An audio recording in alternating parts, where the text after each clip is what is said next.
अगर कोई आवाज सिर्फ तुम्हें सुनाई दे और बाकी लोग कहें कि यहाँ कुछ भी नहीं है, तो समझ लेना वो चीज तुम्हें ही लेने आई है। ये एक ऐसा अभिशाप है जो साए की तरह पीछा करता है। अजीब अजीब मौतें, दिल तक उतर जाने वाला डर। डेल मून सीरीज की ये कहानी शुरू होते ही रोंगटे खड़े कर देती है। 4 लड़कियां एक भुतए घर में एक्सप्लोर करने आती हैं। घर में कदम रखते ही ऊपर से किसी बच्चे के रोने की आवाज आती है।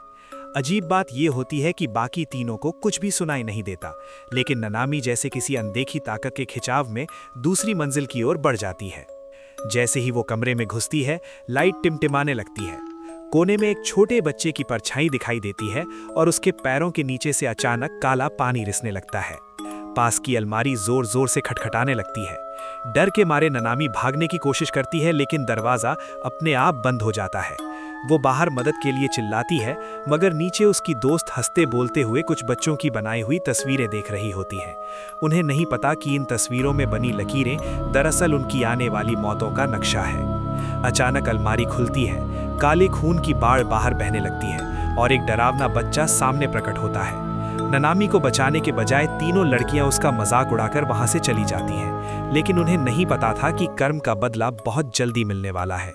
अगले ही दिन खेल की क्लास के दौरान मियो को खिड़की के पर्दे में अजीब हलचल दिखती है। जैसे ही वो पास जाती है, पुराना बंद पड़ा पियानो अपने आप बजने लगता है और तभी एक ठंडी पकड़ उसके पैर को जकड़ लेती है। अगली सुबह तीनों लड़कियों की वही तस्वीरें फिर मिली, लेकिन इस बार उनमें सिर्फ ड्राइंग नहीं थी, उनकी मौत की आखिरी तारीख भी लिखी थी। और सबसे डरावनी बात, अब अगली तस्वीर शायद तुम्हारी हो।